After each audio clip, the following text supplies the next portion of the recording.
यीशु।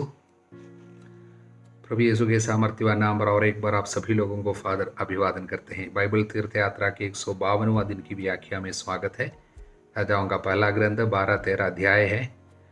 हम लोग आज मनन कर रहे हैं। साथ में स्तोत्र संगीत 110, कुरिन्थियों का दूसरा पत्र अध्याय 3। इन 4 अध्यायों को पढ़ने के बाद ही व्याख्या सुनना, नहीं तो आपको समझने में तकलीफ होगी। हालेलुया। आज हम 12वां अध्याय में एक बहुत ही दुखद घटना पर मनन कर रहे हैं। दर्दनाक एक घटना है, देश का विभाजन। इज़राइल जो समेकित साम्राज्य था, अखंड देश था, एक राजा की अगुवाई को स्वीकार करते थे लोग और एक ही ईश्वर की आराधना करते थे। इस तरह उन्नति की ओर आगे बढ़ रहे थे दाऊद के समय में और सुलेमान के समय में। अब इस अध्याय में हम वो दर्दनाक घटना की बात पढ़ रहे हैं जबकि देश का विभाजन किया गया। हालेलुया।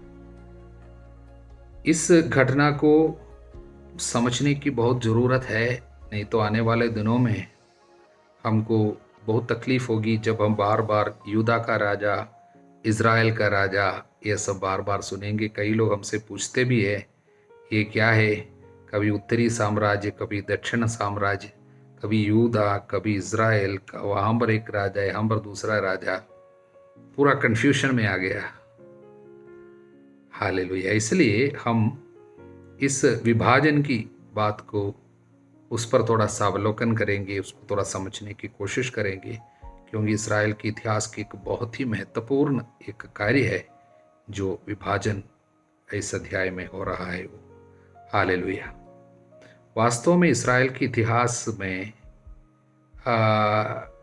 शुरू से, पहले से हम लोग एक फूट की आत्मा को काम करते देख रहे हैं उनके बीच में। फूट प्रतिज्ञात देश में प्रभु के संतान हमेशा एक आपसी संघर्ष, यानी इज़राइल के वंशजों के बीच में आपसी संघर्ष से जूझते हुए आया है।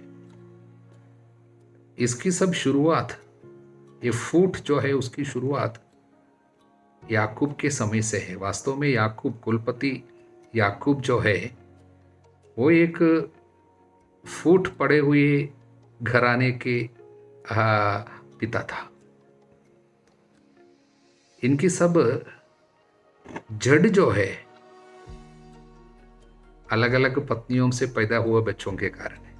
पिता एक, माताएं अलग अलग, तब बच्चों में इस तरह की एक फूट दी। इसलिए हम देखते हैं दाऊद के नहीं, याकूब के जीवित रहते समय याकूब को लया से बच्चे जो पैदा हुए और राहेल से जो बच्चे पैदा हुए, उनके बीच में सब जो संघर्ष था, मनमुटाव था।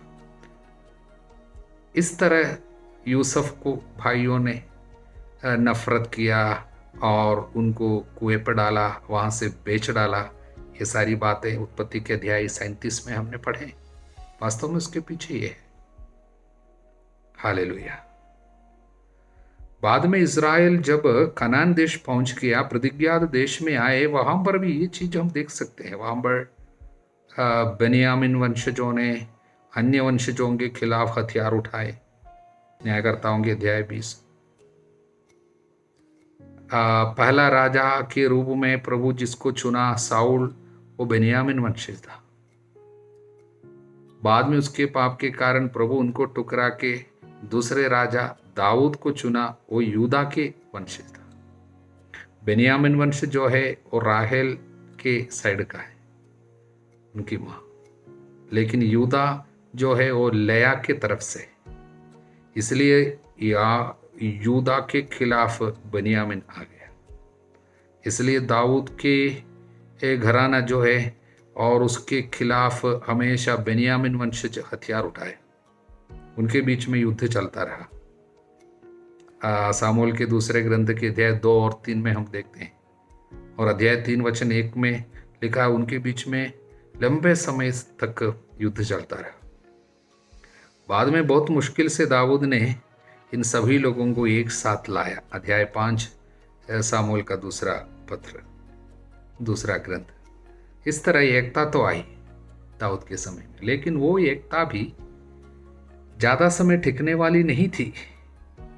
हम देखते हैं दाऊद के पाप के बाद दाऊद के ही घर में अब्सलोम, दाऊद का बेटा, विद्रोह करने उठा।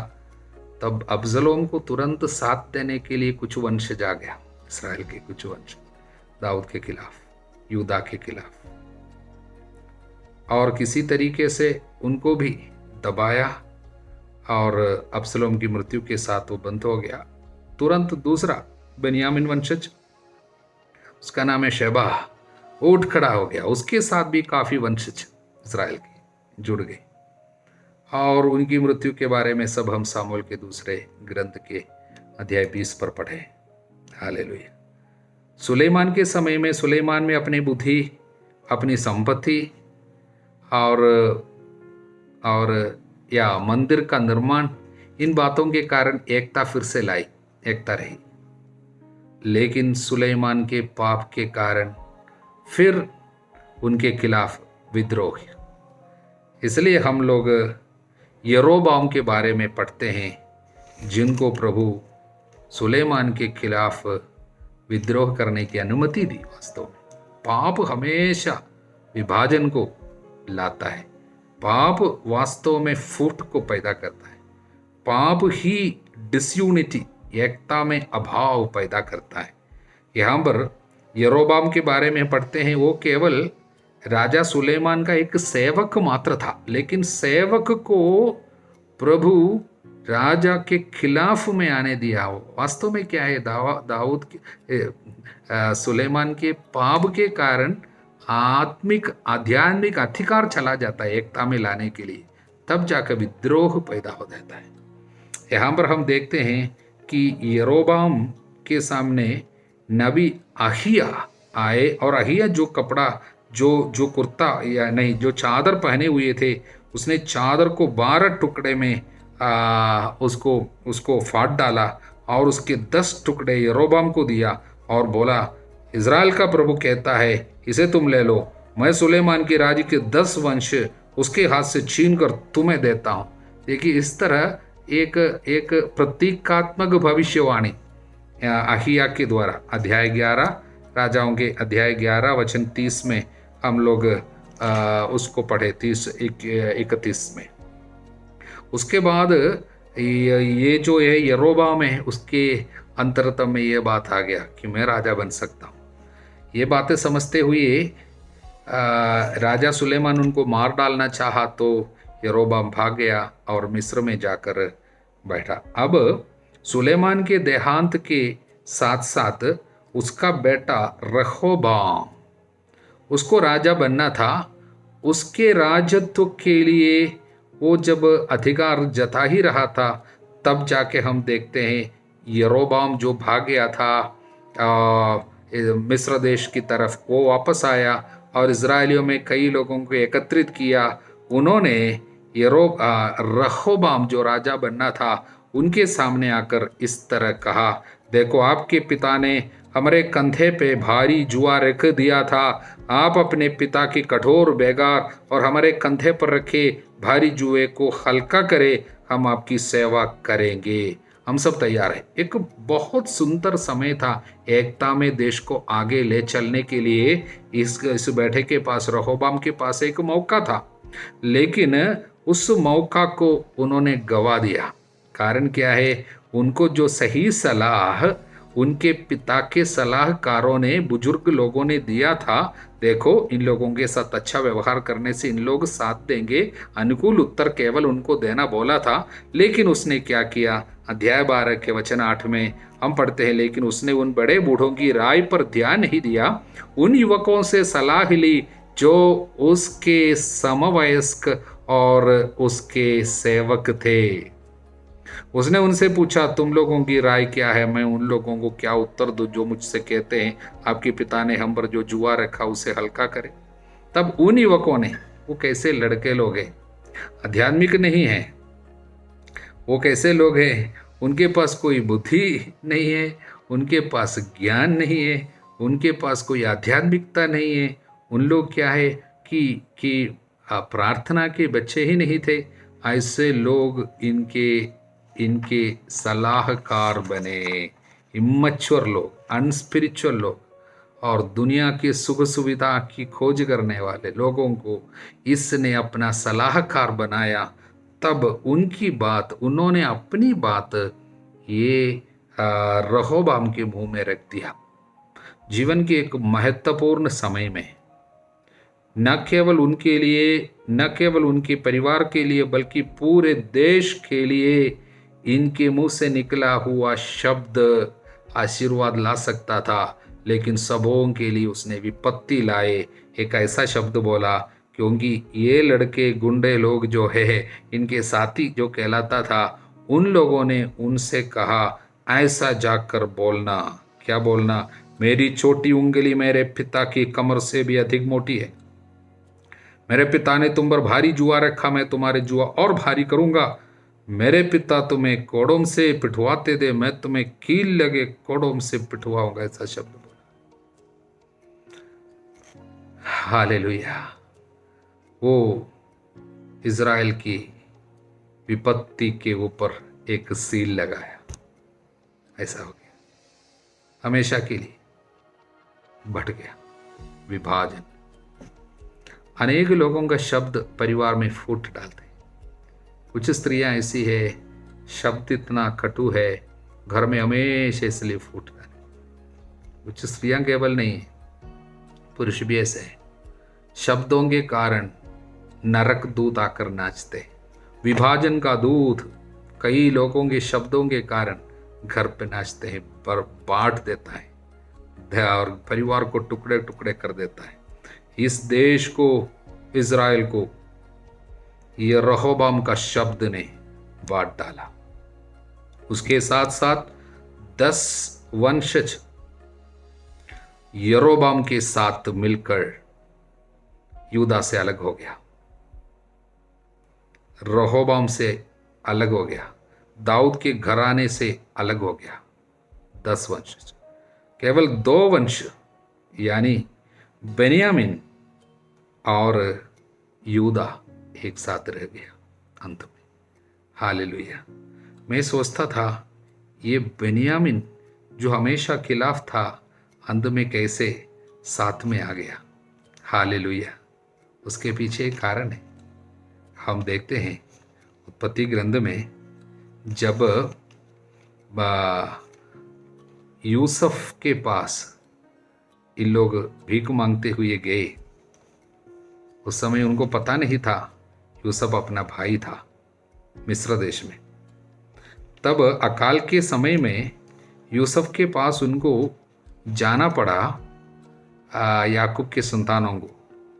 वहाँ पर यूसुफ अपना भाई बेन्यामीन को देखना चाहा और बेन्यामीन को मंगाया।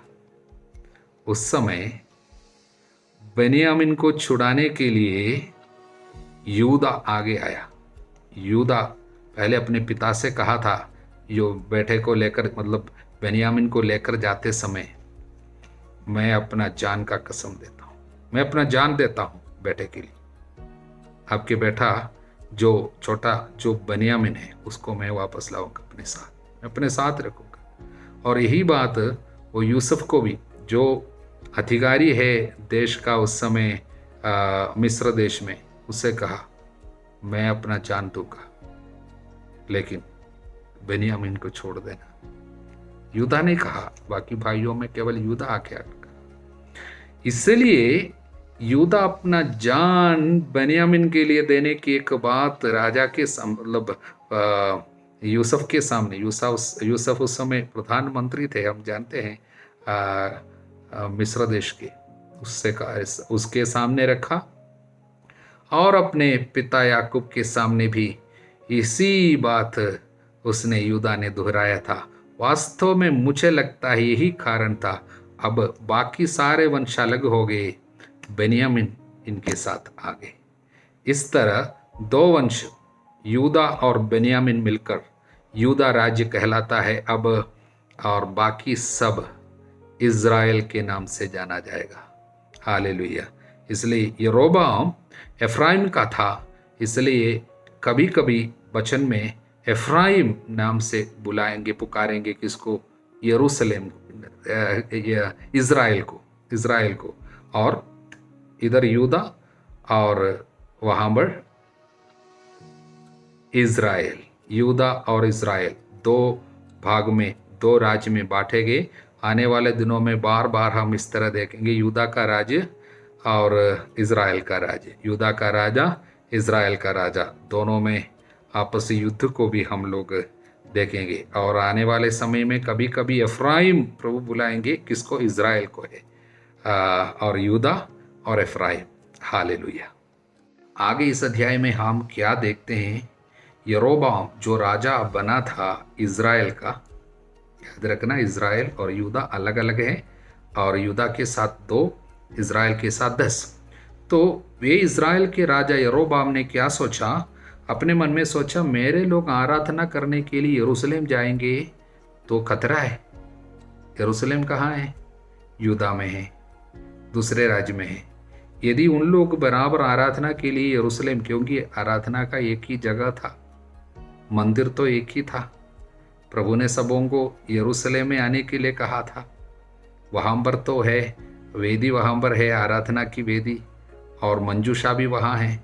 और मेरे लोग वहाँ पर जाएंगे प्रभु के मंदिर में बलि चढ़ाने के लिए, यरूशलेम जाती रहेगी, उनका हृदय उधर के लिए आकर्षित हो जाएगा, उस राज्य की ओर, उनके राजा की ओर। बाद में उन लोग मुझे छोड़ देंगे, मेरी हत्या हो जाएगी, इसलिए मैं उनको ऐसे जाने नहीं दूंगा। इस पर विचार करते हुए उसने क्या किया? राजा ने सोने के 2 बछड़े बनवाए, लोगों से कहा, तुम लोग बहुत समय तक यरूशलेम जाते रहे, बस इज़राइलियों, यही वे देवता है जो तुम लोगों को मिस्र से निकाल लाए। उसने एक मूर्ति बेथेल में स्थापित की, दूसरी मूर्ति दान में, देश के 2 जगह में रखा, और बोला आराधना के लिए अपने देश में जाना काफ़ी है, आपको यरूशलेम जाना नहीं है, तुम्हारी देवता यही है, इसी ने तो तुमको मिस्र की गुलामी से लेके आया था। लोग यह सब विश्वास किया, राजा की बात मानी। ये राजा को प्रभु ने चुना था, यरोबाम को प्रभु ने ही नबी आहिया के द्वारा चुना था, लेकिन अब अपने अधिकार को सुरक्षित रखने के लिए प्रभु को ठुकरा कर दे ऐसे बछड़ा, सोने के बछड़े को लाए, और उन्होंने इस तरह उपासना करने के लिए 2 जगह बनाया। न केवल वे, और आगे और क्या किया? वचन 33 में हम पढ़ते हैं, वो 8वें महीने के 15वें दिन, जिस दिन को उसने स्वयं निर्धारित किया था, वेदी पर आराधना करने के लिए एक दिन भी चुना, उस दिन हम लोग त्योहार मनाएंगे, इस तरह बोला। और दूसरा और एक कार्य किया, उसने पहाड़ियों पर बनवाए पूजा स्थानों के पुरोहितों को नियुक्त किए, धूप चढ़ाने के लिए, सब उन लोग आराधना कराने के लिए पुरोहितों को नियुक्त किया। कहाँ से? लेवी वंशज नहीं, जिन जिन लोगों को वो चाहता था उनको पुरोहित बनाता था। पुरोहित के रूप में केवल लेवी लोगों को प्रभु ने अनुमति दिया था। इसने प्रभु का स्थान लेकर सब कुछ बदलता है। त्योहार का दिन बदल दिया, लेवियों को हटाकर दूसरे लोगों को रख दिया, और प्रभु की आराधना का जगह हटाकर अपने लिए जगह बनाया, और स्वयं ईश्वर को भी हटा के उसने सोने के बछड़े रख दिए। इस तरह बहुत ही घातक महापाप, घोर अपराध इस्राएल का राजा ने किया। तब से इससे शुरू हुई इस्राएल का पतन। इस्राएल में इसके बाद एक भी ऐसा राजा, अच्छा राजा नहीं आया जिन्होंने इन सारे पापों से लोगों को छुड़ाया।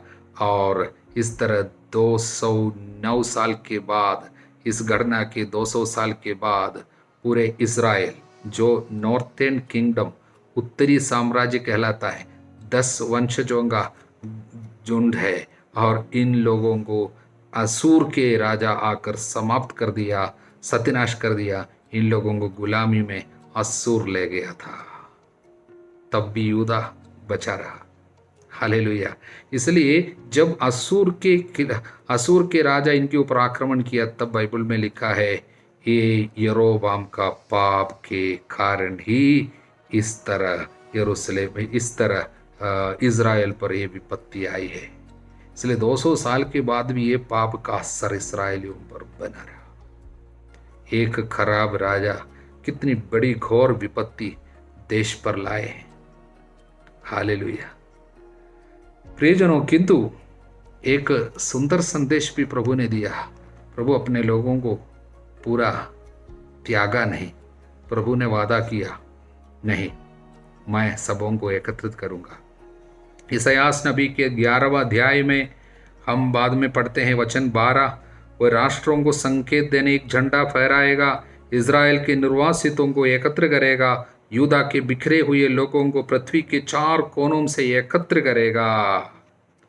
उसके बाद 12वें वचन के बाद 10वां वचन लिखा हुआ है। कारण क्या है? वो एक कड़ी के रूप में कार्य करता है। कौन इसको एकत्रित करेगा? उस दिन यिशै की संतति राष्ट्रों के लिए एक चिन्ह बन जाएगी।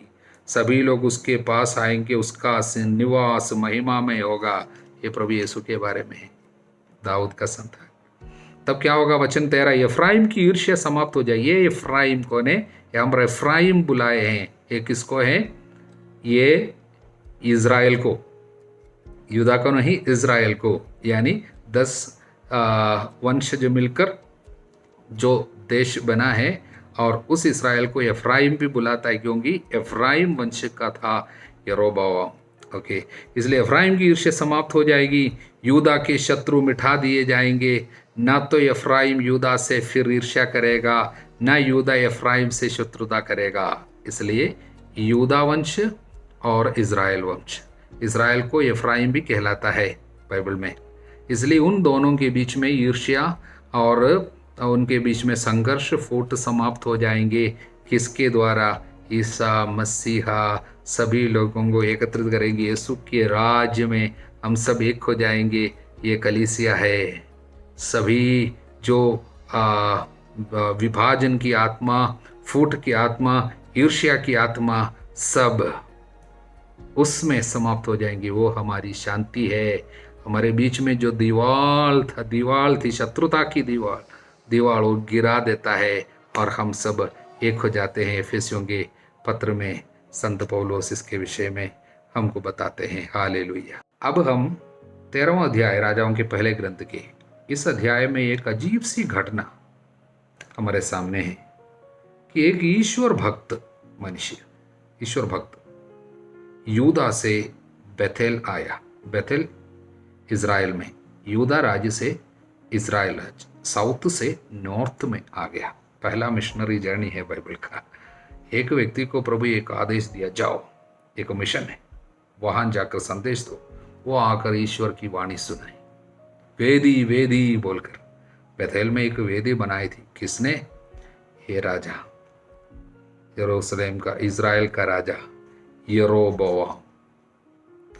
उसने वहां पर, वो राजा भी वहीं था उस समय, यह पहुंच गया और एक भविष्यवाणी की, सब कुछ नष्ट होने वाला है, ये प्रभु के खिलाफ कार्य हुआ है।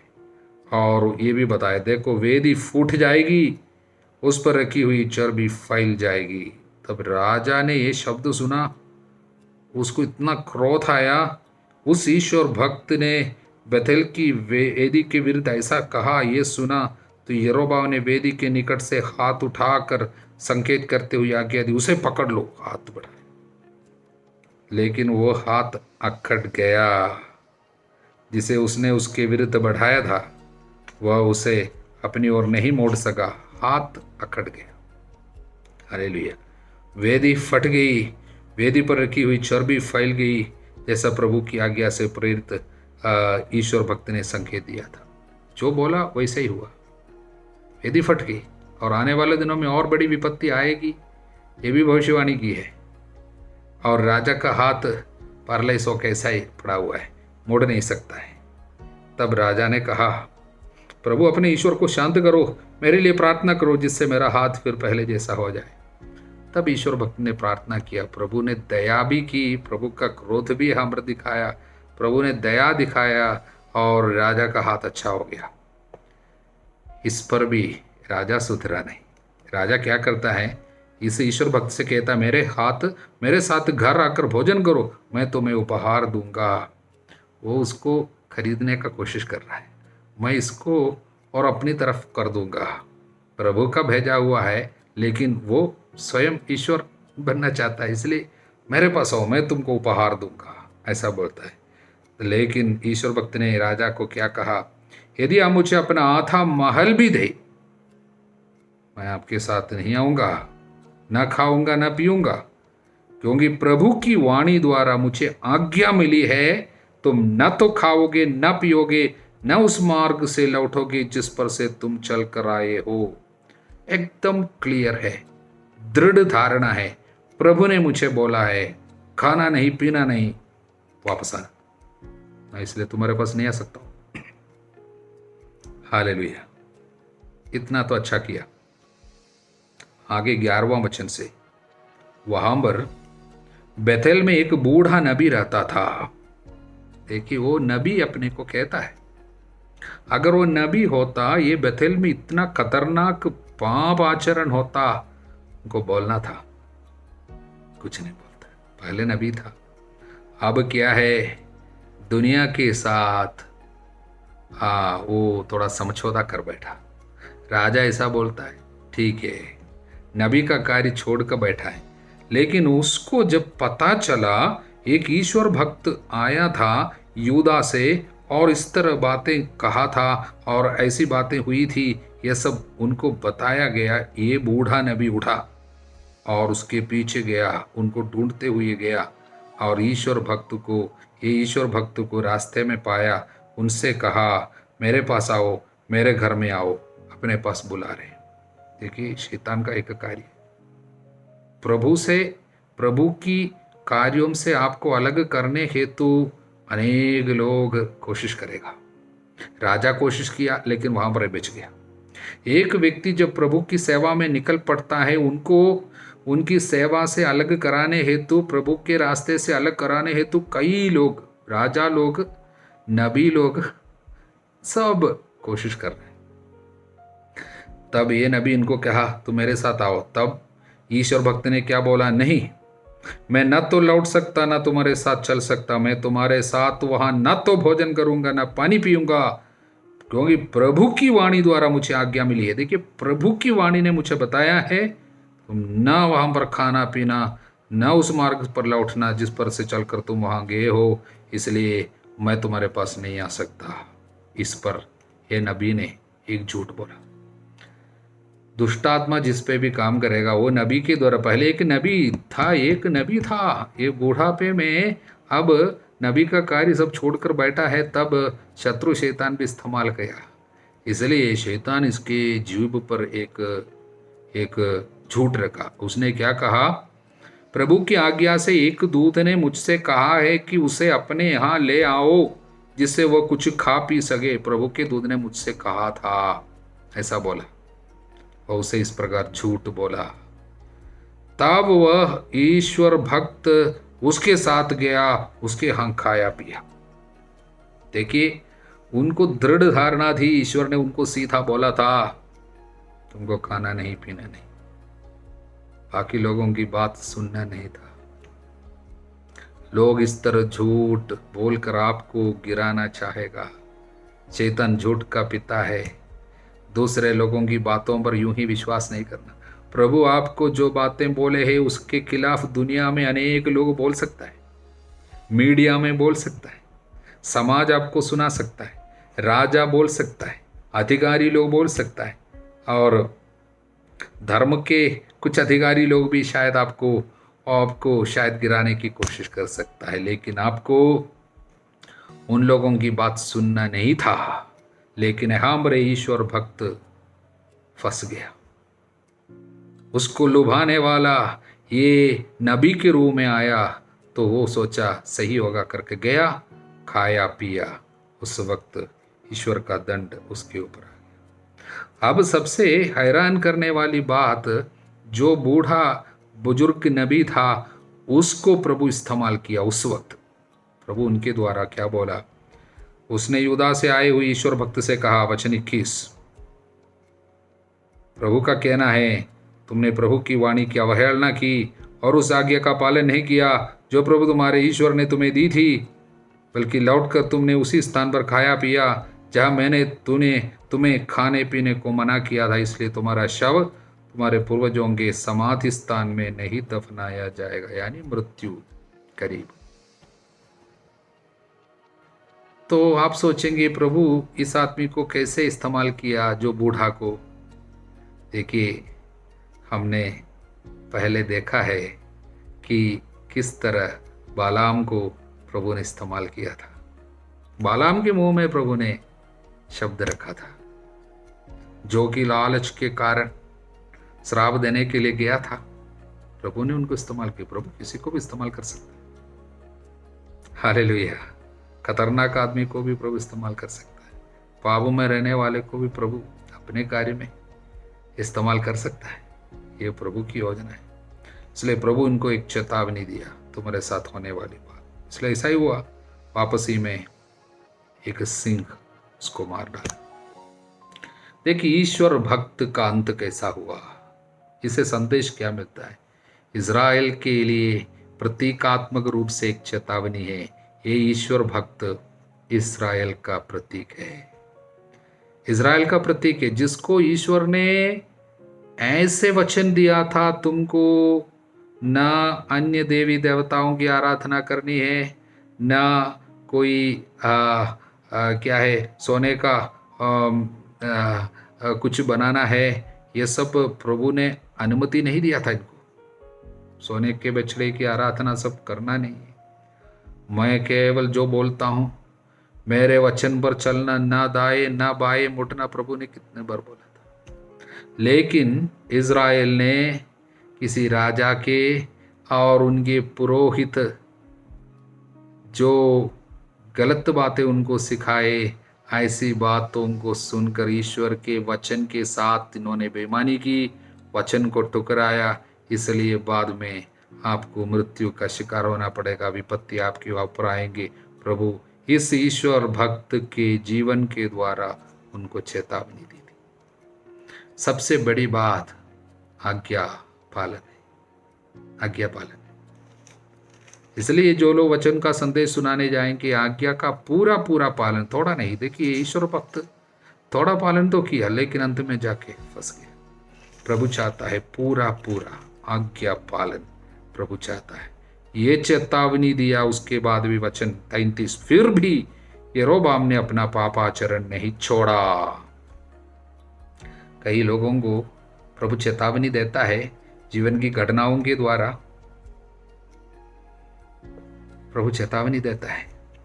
अब दुनिया में जो कुछ भी हो रहा, हमारे चारों ओर जो हो रहा, उसके द्वारा प्रभु चेतावनी देता है।